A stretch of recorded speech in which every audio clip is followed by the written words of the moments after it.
Sociedad 3.0 Multimedios presenta.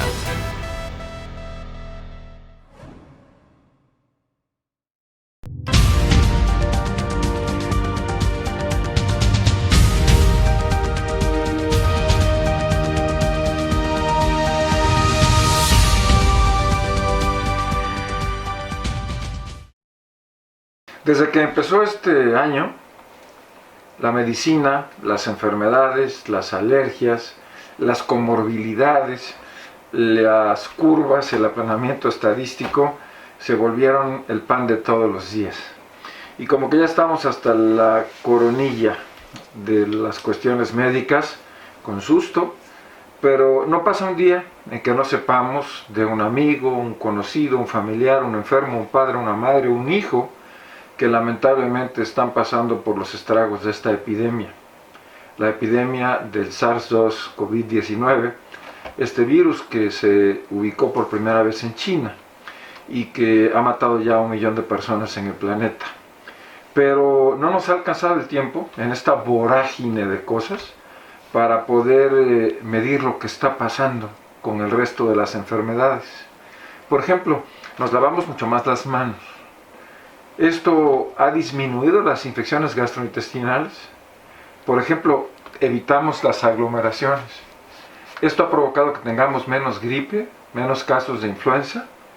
Todas estas son cosas que tendremos que medir con cuidado para saber los efectos positivos, porque alguno habrá, de la epidemia que marcará para siempre la historia de este siglo. Sin embargo, la vida cotidiana sigue.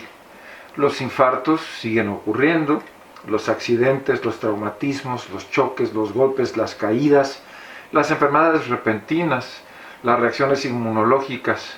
Y eso hace que un cierto tipo de médicos con una especialidad muy particular, con un entrenamiento muy concreto, se dediquen mañana, tarde y noche a atender la medicina de urgencias. Por eso es que hoy en Testigos tenemos a un jovenazo que usted lo ve y parece que viene de la secundaria técnica 3, pero aunque no lo crea es médico cirujano y ya con muchísima formación y con una gran experiencia en la medicina de urgencias, César Didier Alarcón Ávila, a quien le agradezco mucho que haya tomado esta tarde y cancelado su consulta para estar con nosotros en el programa. Bienvenido. Muchas gracias, a tus órdenes. Un gusto a todos saludarlos el día de hoy. Puedes con toda confianza decirme padrino, no pasa nada. O sea, que la gente sepa que tengo ahijados picudos.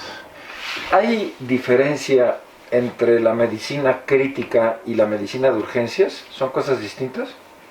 Pues sí son cosas distintas, sin embargo van de la mano. La medicina de urgencias es toda aquella medicina que otorgamos a un paciente en una situación, como bien lo decías ahorita, en una situación que obviamente las personas no estaban pues pensando en esa situación. En ese momento la persona sufre un accidente, sufre una caída, algo repentino, y ahí es donde inicia la medicina de urgencias. Ahora, para hablar de la medicina crítica, son todos aquellos padecimientos que ya necesitan una atención más a fondo, por máquinas, medicamentos especiales, o sea, un trabajo interdisciplinario. La medicina crítica casi siempre está asociada a la terapia intensiva. Muchas veces se logra asociar a la terapia intensiva, aunque no únicamente dependamos de una sala o una unidad de cuidados intensivos. O sea, no todo el que recibe medicina crítica está en terapia intensiva. No, definitivamente no. Ahora, ¿qué se hace en una terapia intensiva? ¿Qué se le hace a un paciente en terapia intensiva? Bueno, pues obviamente es un monitoreo más estrecho del paciente.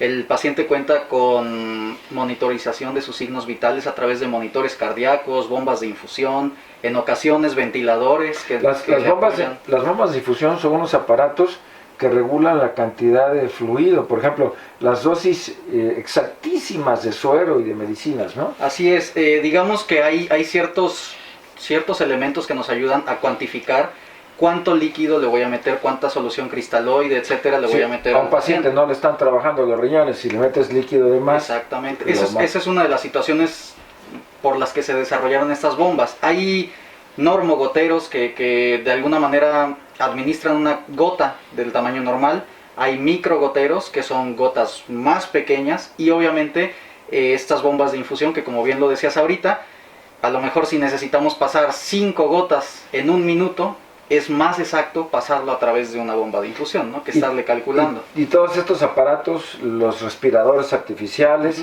favorecen el tratamiento de un paciente que está en condiciones críticas. Claro. Pero, ¿qué pasa cuando a ti te llega una persona que acaba de chocar, que tiene muchas fracturas, o traumatismos, que está semi-inconsciente, que lleva el ojo de fuera? El otro día me enseñó la foto de una reconstrucción de párpado que hizo, que es algo así asombroso. Pero bueno, eso es lo que llamas medicina de urgencia. Así es. Cuando la persona que nos está haciendo el favor de escucharnos y de vernos debe saber o intuir que está frente a una urgencia médica y que tiene que ir al médico. Bueno, en casi todos los manuales de medicina de urgencias se maneja una urgencia sentida y una urgencia real.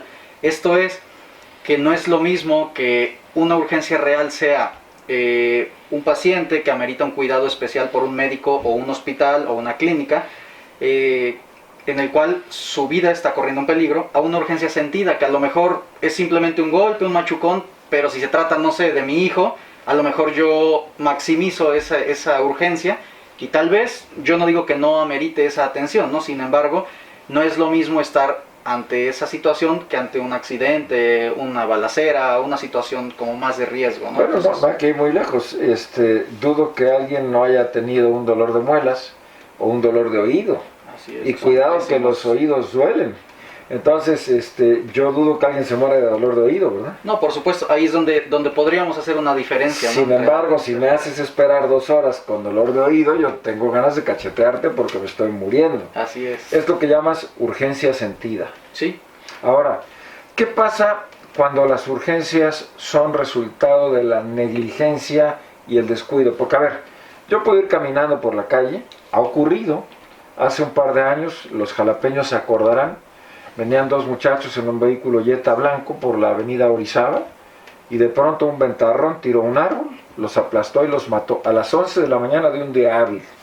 Digo, ahí sí es algo que está fuera de cualquier, claro, de cualquier circunstancia. Puedo ir por la calle caminando y alguien me atropella. O puedo resbalarme y me quiebro la pata, o en la tina del baño me doy un golpazo. Pero ¿qué pasa cuando la urgencia es consecuencia de que no me cuidé, no me atendí, comí de más, tomé de más, me intoxiqué con sustancias inadecuadas? Bueno, para nosotros como médicos debemos ser muy objetivos. Para nosotros no deja de ser una urgencia, ¿no? O sea, en el momento que el paciente requiere de nuestro servicio en ese momento, es una urgencia. Sin embargo, muchas de estas urgencias se pudieran a lo mejor autolimitar o las pudiéramos limitar con la atención médica en un tiempo oportuno. Desde hace muchos años se utilizaba la premisa de la hora dorada, que era que dentro de los primeros 60 minutos secundarios al accidente, al traumatismo, a lo que fuera, esa persona ya tenía que estar dentro de una unidad hospitalaria recibiendo atención médica oportuna y de calidad. Ahora, volviendo a tu pregunta, cuando por negligencia la persona decide, ¿sabes qué? Me accidenté, pero venía yo a lo mejor tomado y mejor me voy a mi casa, no vaya a ser que le hablen al Ministerio Público, etcétera. Esa persona está incurriendo tal vez en una falta moral o personal. ¿Por qué? Porque está poniendo en riesgo su vida. Está tal vez confiándose, ¿no? De que en ese momento no hay daño. Y después las consecuencias son mayores. Y después las consecuencias son mayores. Aún así sabemos que debe de recibir atención, pero tal vez a las 2, 3, 5 horas que vaya al hospital, algún padecimiento, algún traumatismo craneoencefálico, que a lo mejor en ese momento era leve o moderado, puede evolucionar a un traumatismo severo, puede haber pérdida del estado de conciencia o de alerta, alteraciones del patrón respiratorio, etcétera, ¿no? Y eso nos complica a nosotros muchísimo más las cosas, ¿no? Tenemos la ventaja de que estamos en una zona metropolitana, hablo específicamente de Jalapa, en donde hay instituciones hospitalarias y son bastantitas. El ISSSTE, el Seguro Social, el CAM o CAE, que antes era el SEM, el Hospital Civil, varios hospitales privados que hacen medicina crítica y hacen medicina de urgencias. en ciudades como Coatzacoalcos, Minatitlán, San Andrés, Veracruz, Córdoba, Orizaba, Poza Rica, por supuesto en Tuxpan, hay sitios que tienen este tipo de recursos y la gente debiera aprovecharlos, debiera acudir al médico en caso de urgencia, pero muchas veces no van, por temor a lo que va a costar, por que puede doler mucho, y la pregunta clave es, ¿qué tantas veces la urgencia te llega complicada porque el paciente no fue de inmediato? Pues es muy común, básicamente, bueno, mi horario es nocturno en el hospital. A cada rato nos encontramos pacientes que dicen, ¿sabes qué? Es que me accidenté a las 8 de la mañana, pero pues yo pensé que era algo leve, vengo vomitando, se me olvidan las cosas, tuve una convulsión hace un rato en la casa, y llegan al hospital, no sé, 12 de la noche, 1 de la mañana. Ya pasaron muchas horas de evolución, y eso obviamente también disminuye pues la capacidad no la capacidad de respuesta del hospital, sino la capacidad de respuesta del organismo. O sea, tal vez una enfermedad o un traumatismo ya evolucionó a otra. Vamos a hacer algo epidemiológicamente indebido. Vamos a hacer una estadística. ¿A cuántos pacientes ves en una noche normal? Pues mira, en promedio una noche llegan 20, 30 personas a lo que le llamamos el triage. El triage proviene de un vocablo francés que significa selección. Entonces a ese triage se aplica en todas las áreas de urgencias de los hospitales, en donde tú seleccionas si el paciente amerita quedarse hospitalizado, amerita un cuarto de choque, un cuarto crítico, o bien si le puedes dar un tratamiento ambulatorio y lo mandas a su casa. Promedio llegan de 8 de la noche, 8 de la mañana, 20, 30 personas tal vez, más las que llegaron en el transcurso del día que ya están hospitalizadas esperando su evolución, ¿no? Y que están bajo la responsabilidad del encargado de urgencias. Ahora, eso es en un día de entre semana. ¿Qué pasa la noche de sábado o la noche de viernes? Pues bueno, ahorita afortunadamente, como lo decías al inicio de la charla, han disminuido mucho los accidentes. Era muy común encontrarse con los accidentes de las personas que venían de los antros, de los bares. Ahorita con todo esto de la pandemia, que están cerrados muchos establecimientos, bueno, ha disminuido mucho eso, ¿no? Pero sí en ocasiones llegaban 3, 4, 5 ambulancias al mismo tiempo del mismo accidente o de alguna riña colectiva, etcétera, ¿no? Entonces sí se vuelve un poco más caótico el servicio de urgencias. ¿Cuál es el mayor número de consultas que has atendido en una noche? Pues no sé exactamente, pero tal vez 40 o no sé. Te digo, a veces es muy variante, ¿no? Oye, ¿se te mueren los pacientes en urgencia?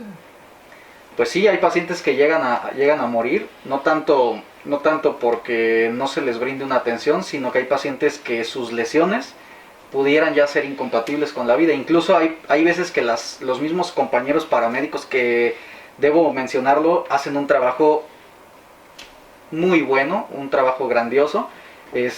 Muchas veces llegan a las áreas de urgencias con pacientes que ya no son rescatables. Sin embargo, eso no quiere decir que no los podemos aceptar, ¿no? Esto es sumamente interesante porque antes de que se generalizara la formación de los paramédicos, de los técnicos en urgencias médicas, las ambulancias pues casi siempre llegaban con cadáveres a los hospitales. Ahora el hecho de que las ambulancias estén equipadas, que tengan las famosas tijeras de la vida, que los paramédicos tengan conocimientos de resucitación, que puedan aplicar cierto tipo de fármacos, permite que los pacientes lleguen vivos pero críticos a los hospitales, ¿no? Y esto ha cambiado el tema de la operación de las ambulancias. ¿Tenemos buenos paramédicos en Veracruz y en México? Yo considero que sí. Hay muchas vertientes en cuanto a capacitación, en las cuales pues cada una lleva pues un seguimiento, un manual al que se apegan. Sin embargo, yo considero que sí tenemos buenas escuelas actualizadas, y ellos tienen, aparte de toda esa capacitación, de todas esas prácticas, tienen todavía el chance o la ventaja de estar activos, de estarse capacitando. Hay cursos de entrenamiento como el PHTLS, el BLS, el ACLS, los cuales te vencen. O sea, ya los tomaste y no quiere decir que ya lo tomaste y ya eres muy bueno. Ese te dura 2 años y a los 2 años lo tienes que recertificar, y aunque salga cada año, ¿no? ¿Y es diferente el contenido? No es diferente el contenido, pero sí en esos 2 años o en ese año que tarda en salir, hacen estudios en los cuales demuestran que a lo mejor para llegar a un pues no sé, a un top, necesitamos hacer un cambio de estrategias. A lo mejor a veces te dicen que te enfoques más a las hemorragias y al siguiente año te dicen, ok, sí vimos eso, pero necesitamos que ahora le hagas caso a esto, etcétera, ¿no? Voy a poner un ejemplo que está de moda hoy que estamos grabando.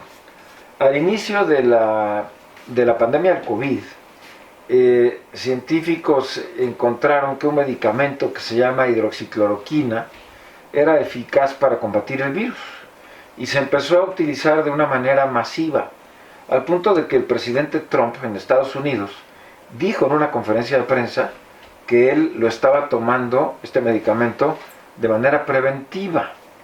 Pues bueno, muy poco tiempo después de esto, pero cuando ya millones de personas habían tomado hidroxicloroquina, aparecieron estudios que decían que no había certeza en la eficacia del medicamento contra el virus, pero que en cambio el virus provocaba problemas cardíacos muy graves y que incluso podría causar la muerte. Entonces, de repente, como que el diablo besó a la hidroxicloroquina.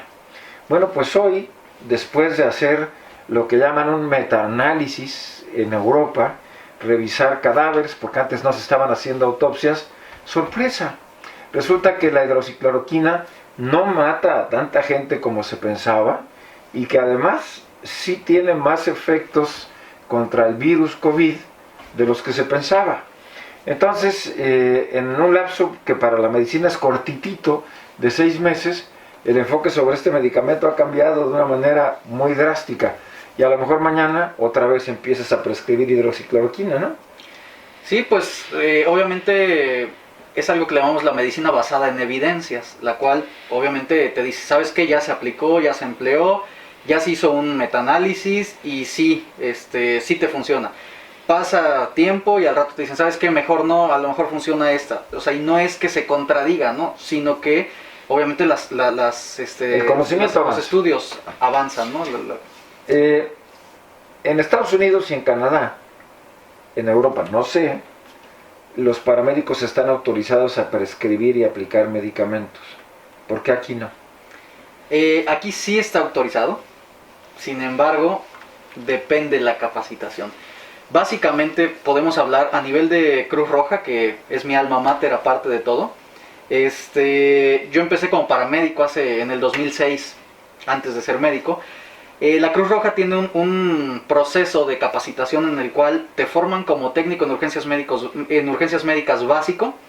Esta capacitación dura aproximadamente 11 meses, 12 meses, que aparte de que es muy buena y te capacita en todo lo que te puedes encontrar en la calle, tiene ciertas áreas de fortalezas, de capacitación a lo mejor para la ayuda a ancianos, el voluntariado, muchas cosas más. Los valores humanitarios del Exacto, lo humanitario no es solamente atender pacientes. Ahora, esto dura 1 año, posterior tienes que hacer un tiempo práctico, obviamente arriba de ambulancias, atendiendo pacientes, y posterior viene un técnico en urgencias médicas intermedio, que ya te permite el uso de electrocardiografía básica, algunos medicamentos como analgésicos, sedantes primarios, y posterior viene 1 año más de capacitación, que es el técnico en urgencias médicas avanzado, el cual ya te permite algunas ¿anticoagulantes? Yo creo que no sería tanto, pero sí te permite la analgesia, la sedación y el uso de algunos procedimientos más invasivos. Broncodilatadores, sí. Obviamente pues el uso de adrenalina, atropina, bicarbonato de sodio. ¿Tú crees que si hubiera médicos suficientes, que no los hay, expertos en urgencias, valdría la pena que hubiera un médico arriba de cada ambulancia? No, por supuesto, sería lo ideal. De hecho, hay algunas ciudades que sí cuentan con el médico en la ambulancia, ¿no? Y esto también ayuda a disminuir la cantidad de pacientes o la sobresaturación de pacientes en los hospitales. A mí me tocó trabajarlo en la ambulancia y muchas veces haces el trabajo del médico a domicilio. ¿Qué pasa? A lo mejor te hablan no sé, marcan al 911, piden una ambulancia, vas y estando en el sitio, ahí le suturas. Ahí lo atiendes, valoras, o a lo mejor es una enfermedad que si tú la llevas al hospital lo vas a saturar y a lo mejor pasa un ratito y lo van a dar de alta. Entonces muchas veces lo atiendes en su casa y se queda en casa, a veces hasta con receta para medicamentos, ¿no? La serie que puso de moda, ninguna serie. Vamos a un corte. Enseguida regresamos a Testigos.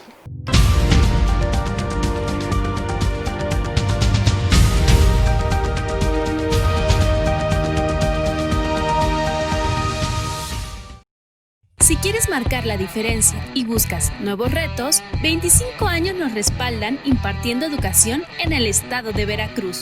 Somos una institución de prestigio con alta calidad educativa. Ofrecemos 14 licenciaturas, 18 especialidades, 8 maestrías y 4 doctorados. Disfruta de un mundo de grandes posibilidades gracias a los planes de estudio, costos accesibles, el programa de becas y las distintas modalidades de enseñanza. Porque tu futuro es nuestro principal objetivo. Ven, pregunta e inscríbete. Universidad IBES.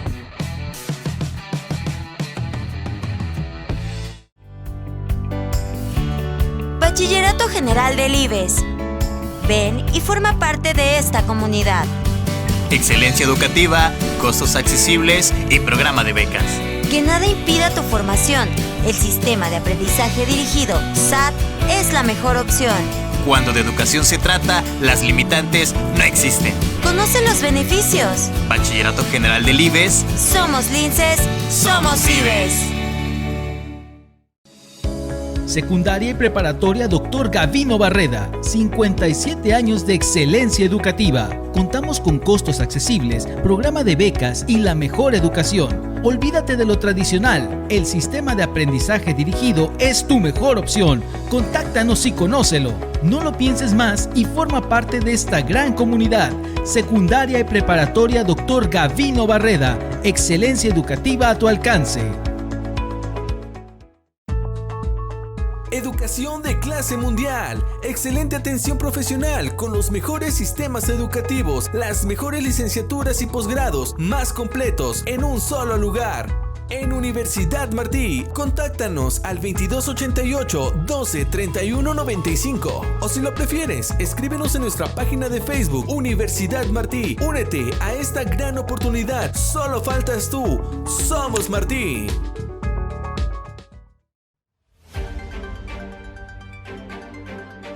Mantente informado a través de las plataformas de Sociedad 3.0 Multimedios. Somos un portal de noticias, radio por internet y televisión. Entérate del acontecer local, estatal, nacional e internacional con veracidad y oportunidad. Síguenos a través de nuestras redes sociales.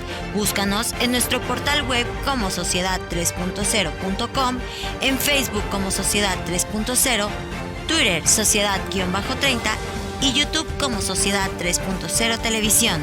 Sociedad 3.0 Multimedios, más cerca de ti.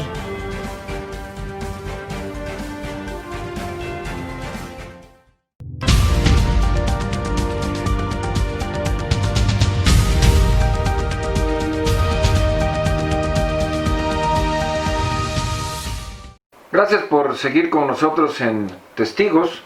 Estamos charlando con el doctor César Didier Alarcón Ávila, quien ha hecho de la medicina de urgencias su pasión y a quien tengo que preguntarle si para estar dedicado a esa chamba se requiere ser adicto a la adrenalina.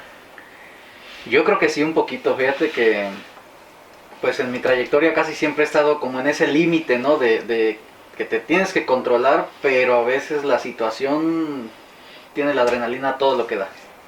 ¿Cuántos años tienes ejerciendo en las áreas de urgencias? Pues yo empecé en el 2006 como alumno de técnico en urgencias médicas. En el 2007 aproximadamente terminé el curso y fue cuando empecé activo en el área prehospitalaria, digamos. ¿Recuerdas cuántos pacientes se te han muerto en las manos? No tengo idea, pero siempre tratamos de hacer todo para que no pase eso, ¿no? ¿Recuerdas al primer paciente que se te murió en las manos? Sí. Esa pregunta casualmente siempre me la hace con quien tengo el gusto de tener una charla, ¿no? ¿Qué es lo más feo que has visto? ¿Qué es lo que te ha pasado? ¿Cuál fue el primer paciente, ¿no? Entonces, en ese orden, ¿cuál fue el primer paciente que se te murió?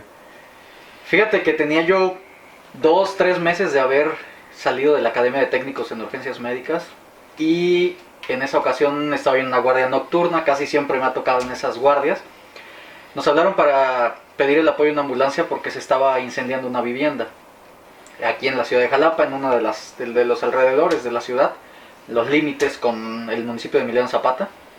Era en una colina muy alta, una casa de madera, la cual la mamá tenía 2 hijos, uno de 6 y uno de 2 años. La mamá trabajaba en la noche, desconozco de qué, y pues esa noche salió a trabajar. No habían tenido energía eléctrica todo el día y dejó a los hijos iluminados con veladoras. Entonces, pues cuando empezó a arder la casa, que por cierto era de lámina esa de cartón, pues los vecinos solicitaron a bomberos y el apoyo de la ambulancia. Y bueno, pues cuando nosotros llegamos ya estaban las labores de rescate del heroico cuerpo de bomberos, de protección civil, los cuales también debo mencionarlo, una labor increíble. Y bueno, pues a lo último ellos hicieron el rescate, la extracción de los menores. Se les intentó reanimar, pero lamentablemente el menor, el de 2 años, ya había fallecido. ¿Y llegó la mamá? No, en el transcurso del rescate y todo esto no se apareció la mamá. Supongo que después ya ese las fue autoridades. El primero. Así es. ¿Cuál fue el peor? Pues un accidente vehicular que fue igual en mis inicios. No iba yo como paramédico, no iba yo a bordo de una ambulancia, iba yo en un vehículo particular, acompañado de mi papá. Íbamos a pasar el fin de semana en Veracruz. Mi compadre, su papá también es médico, fue director del Hospital Civil, es un médico clínico excepcional, estudió en San Diego, bueno, ya para qué les digo. Pero hoy el héroe de la fiesta es mi ahijado. Y entonces... Bueno, íbamos rumbo a Veracruz. Nos rebasaron unos vehículos, iba mi papá, mi hermano, mi mamá y yo. Nos rebasaron unos vehículos, iban jugando carreritas. Me acuerdo que todavía mi papá se orilló porque le aventaron el carro. Pasarían 3-4 minutos de viaje, cuando más adelante, antes de llegar a la caseta de Plan del Río, estaban volcados los vehículos. ¿Los dos vehículos? Los 2 vehículos. Lamentablemente, en su trayecto, se encontraron un Jetta que venía de frente, un vehículo igual a una velocidad fuerte. Que venía en su carril. Que venía en su carril, pero ellos invadieron, por ir en sus carreras, invadieron, chocaron contra el vehículo que venía de frente, volcaron, y bueno, te digo, no sé, 5 minutos adelante nos notamos eso, mi papá se orilló, prendió sus estacionarias, y me acuerdo muy bien porque le dice a mi mamá, dice, oye, ¿sabes qué? Me voy a bajar, veo que se están moviendo, me voy a bajar a ayudarles. Entonces le digo, oye, te ayudo. Me dice, no, hijo, mejor quédate en el carro, no te bajes, ¿para qué vas tú? Además, pues está peligroso la carretera, y bueno, se empezaron a detener los vehículos, pusieron estacionarias, intermitentes, bueno. El caso es que, para no alargar esta conversación, decide mi papá decir, bueno, sale, órale, porque yo estaba insistiendo. Me bajo con él, 2 personas degolladas, los otros ocupantes del vehículo que venía de frente, prensados. Vivos, gritando horrible de dolor.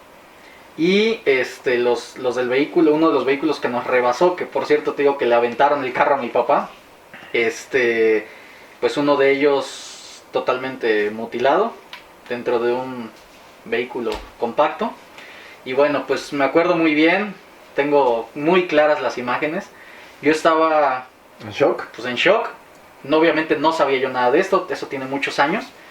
Y pues sí, la verdad es que veía yo como mi papá obviamente sacó su equipo de protección personal, empezó a tratar de ayudar.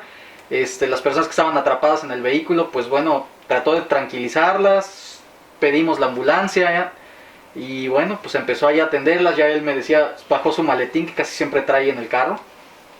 Pásame esto. ¿Tú traes tu maletín de urgencias? Sí, por supuesto. Traes atropina y traes... Así es. Traigo un tanque pequeño portátil de oxígeno, traigo medicamentos de cuidados críticos, un pequeño carrito rojo, traigo un laringoscopio, traigo tubos endotraqueales, etcétera. Oye, y iba yo antes del corte a decir que el primero en poner de moda este asunto fue el Dr. House, pero la verdad es que hay muchas series, la de Medicina en Chicago, Así es. la de Sala de Urgencias Médicas, muchísimas, que retratan la vida prehospitalaria y hospitalaria. Y yo te pregunto, ¿esa es la realidad de los hospitales? Sí están basadas o sí están apegadas mucho a la realidad. Supongo que el productor o el guionista debe tener un equipo grandísimo para hacer los programas. Sin embargo, muchas veces, sobre todo en algunas de estas series que comentas, se van como que algo muy científico, muy exagerado, ¿no? Y la realidad es que a veces no contamos con ese material, o no contamos con ese equipamiento, al menos en México, ¿no? Veía yo hace poco una serie con mi papá, la cual sacan incluso ya impresoras 3D, ¿no? En la cual pueden hacer parches para hacer prótesis, stents cardíacos, fémurs, etcétera. Los stents cardíacos son unos resortes, como los de los bolígrafos. Así es. Que algunos llevan medicamento y otros no. Digo, perdón, pero hay que... No, sí, adelante. Y antes, para poder operar a una persona del corazón, para destapar las venas, le tenía que serruchar el esternón. Un esternón promedio, que es este hueso, ¿cuánto tiene de gordo, de grueso? No sé, de 2, 3 centímetros. Imagínense, serruchar un hueso de así de gordo, abrirlo con separadores para destapar las arterias o para cambiarlas. Ahora le hacen una herida de este tamañito, o en la pierna o en el brazo, le meten una sonda y por ahí le meten eso que él dijo que se llama stent, que es un resortito que infla las venas. A veces está liberando medicamentos y eso hace que no sea necesario operar a las personas a corazón abierto. Sí, dependiendo obviamente de la patología, ¿no? Hay obviamente cirugías a corazón abierto, hay cateterismos, hay varios angioplastías, etcétera. Pero bueno, respondiendo a tu pregunta, yo creo que sí tienen un guión médico, sí están basados en libros, sí están basados en la farmacología, porque incluso a veces me pongo a ver y parte de la farmacología que utilizan, dices, no, pues sí, o sea, sí se utiliza, ¿no? Sin embargo, te repito, hay tecnología que pues aquí ni la conocemos. Hay una serie coreana que se llama The Good Doctor, ahora está copiada en Estados Unidos, de un muchacho con autismo que quiere ser cirujano. Lo que más me sorprende, ¿no? las clases de anatomía ahora son con simulación. Se ponen un casco y entonces calculan los milímetros que debe tener la prótesis, calculan el nivel de la sutura para no producir desgarre, y de repente la computadora les dice, ya se te murió el paciente. Así es. ¿Llegarás a Medicina a México? Supongo que sí, tengo esperanzas en que sí. Pero sí estamos un poquito lejos, ¿no? Hay grandes médicos, hay grandes cirujanos, grandes cardiólogos, intervencionistas. Pero no sirve si en el primer momento de atención una gente que no sepa de urgencias no atiende correctamente al paciente, ¿no? Claro. ¿Qué es el ATLS? Pues es un manual, es un curso. ¿Gordito el libro? Sí, bastante. El cual nos da una capacitación avanzada. Se llama Advanced Trauma Life Support, en el cual, pues obviamente como lo dice, una atención avanzada de todo el paciente de trauma. ¿Cuánto tiempo dura la certificación en ATLS? Debe durar 2 años, como el ACLS, como el BLS. Oye, y eso técnicamente cualquier médico cirujano lo debería tener. Pues sí, a veces es un poco complicado, porque sí se requiere de mucha infraestructura, se necesita de mucho material y son muy caros los cursos. Bueno, no muy caros, pero sí son algo caros, ¿no? Entonces no es como que a cada rato los haya, ¿no? Entonces es muy importante tenerlos, o al menos intentar obtener alguno de ellos, de todos estos LS que son Life Support, que te ayudan. Como te decía yo, hay varios, ¿no? Por ejemplo, hay uno que es parecido al ATLS, que es el PHTLS, que es el Pre-Hospital Trauma Life Support, que ese habla de toda la atención de trauma en el ámbito extrahospitalario. ¿Ya lo hiciste? Así es. Yo el mío lo hice en el 2019. O sea, te queda un año. En un año, ajá. Y te ayuda como a tener las bases, bueno, ya tienes las bases, te ayuda como a pulir todas tus habilidades, con una evidencia. Si ahorita me diera un infarto, ¿tú te darías cuenta? Sí, es muy probable. ¿Cómo? Obviamente tenemos sintomatología, tenemos, el cuadro clínico, ¿no? Pero lamentablemente también se necesitan, pues, un electrocardiograma, un perfil cardíaco. Ahorita en el corte me puse a buscar un bote de dulces para compartirles a Harim, nuestro productor y realizador, y a mi ahijado César. Lo tenía ahí enfrente y no lo encontraba. ¿Ese es un signo clínico? No, a veces... Eso es que eres un... No, pues mira, la edad... No, no es cierto. Gracias, sí, es verdad que... No, pues también hay tipos de amnesia, ¿no? La anterógrada, la retrógrada, hay situaciones a veces... No seas grosero, soy tu padrino. No, el acabas estrés... de decir retrógrada. Pero, por ejemplo, la ubicación en el espacio es crítica para un... Sí, claro. De hecho, en una persona que sufrió un traumatismo de cráneo, es importante evaluarle su ubicación en persona, tiempo, espacio, para saber si él conoce en dónde está, qué día es hoy, quién es él, quiénes son las personas que lo acompañan, etcétera. Desde ahí ya puedes tener como un parámetro, ¿no? Que esa persona a lo mejor no está ubicado. Hay otra escala que es la de Cincinnati, que también nos ayuda para ver si la persona está sufriendo un derrame cerebral, un evento vasculocerebral o cerebrovascular, que le conocen como el EBC, en el cual, hay torsión de la lengua, hay ptosis palpebral, que se les cae el párpado, o hemiplegia, que no mueven una parte. Bueno, no queremos que usted se asuste con tantos detalles técnicos, pero por si estas disciplinas médicas que requieren de absoluta atención, toma de decisiones instantáneas, el valorar opciones terapéuticas muy diferentes, qué antibiótico le doy, qué sedante le doy, qué relajante muscular le doy, etcétera, y todo en cuestión de segundos. Al jovencito de repente le dio por la medicina de aerotransporte. Técnicamente, ¿cómo se llama? Pues... ¿Aeromedicina? Es la aeromedicina. ¿En qué consiste? Pues la aeromedicina se utiliza, hay una especialidad, pero también hay diplomados en los cuales te enseñan a atender a un paciente. Se llama aeromedicina y transporte de cuidados críticos. Quiere decir que un paciente, de igual manera como ya lo hablábamos en el hospital, en la sala de urgencias o en una ambulancia terrestre, hay que trasladar a una persona grave, inestable, crítica. Sin embargo, que esa persona requiere que su atención sea lo más oportuna posible. ¿Qué quiere decir? Hablabas hace un ratito de todo el territorio veracruzano, que es muy largo.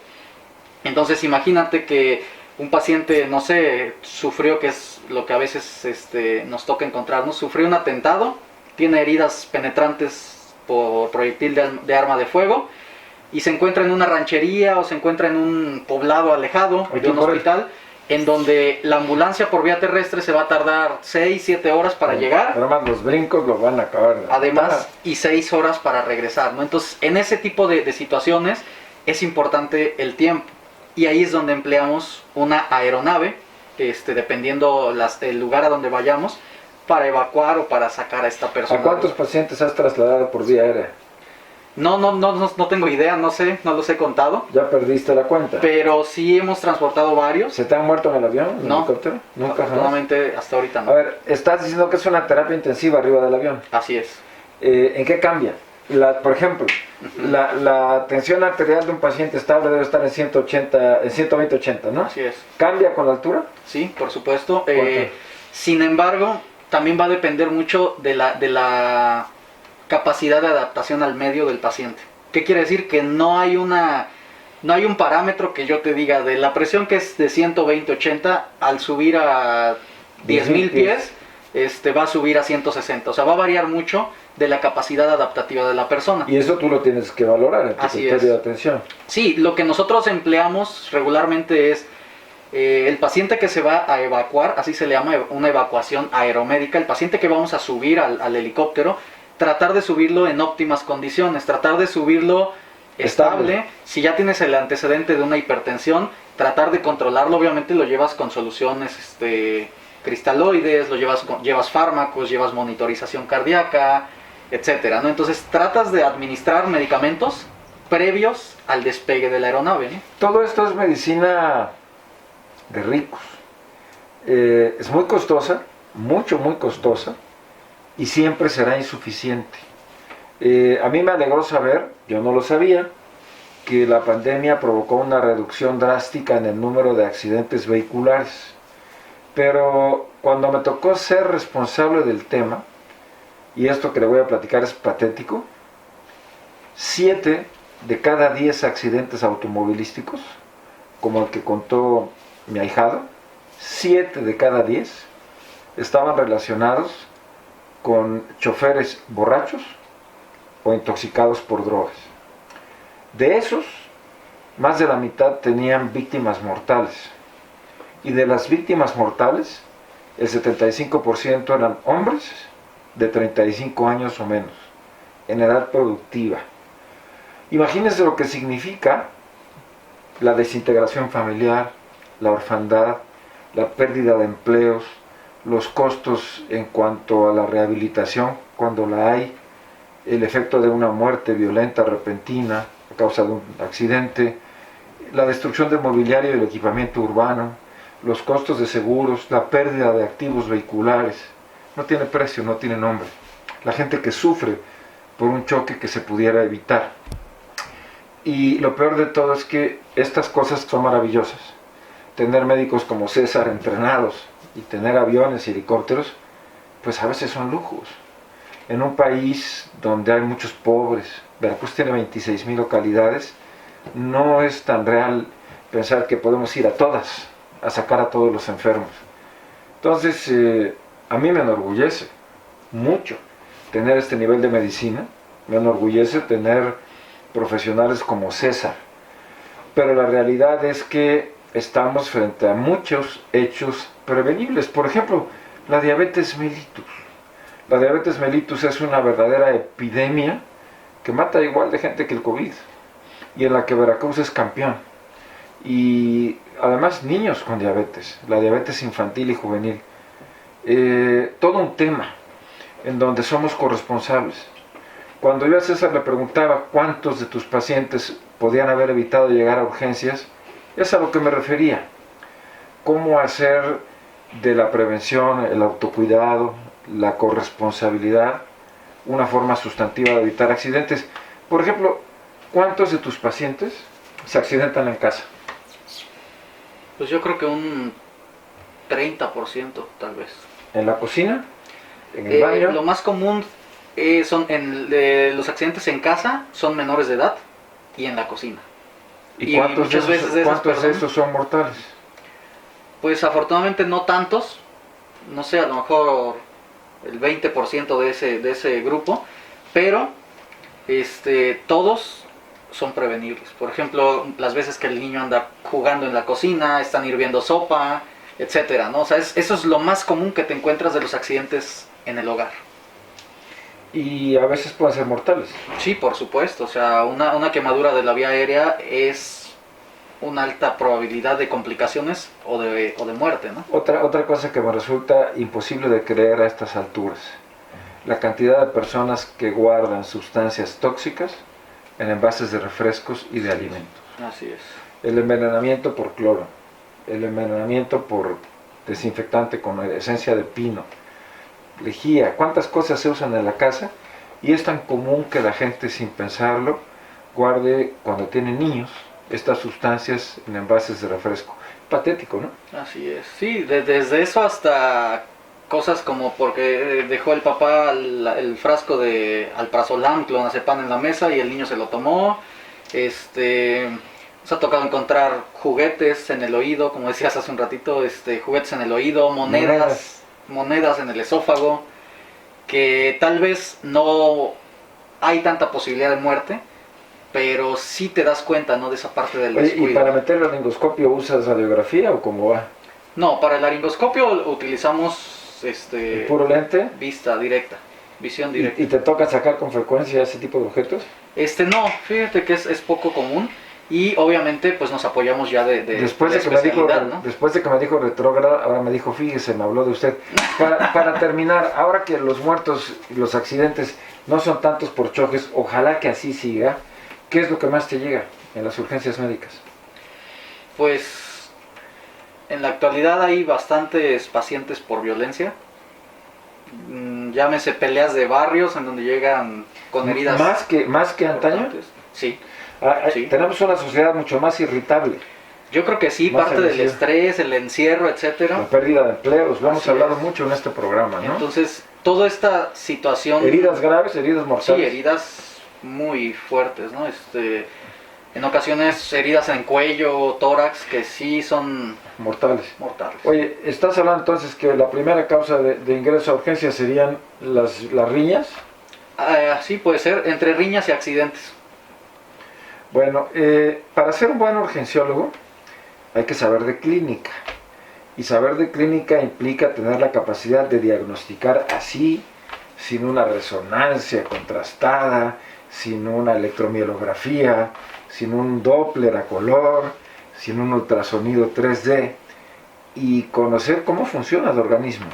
Entonces, no cualquiera puede tener la posibilidad de tratar urgencias si no sabe medicina interna, si no sabe diagnosticar. Por eso yo estoy tan impresionado que en una persona tan joven, ¿y cuántos años tienes? Cumplí ahorita en septiembre 32 años.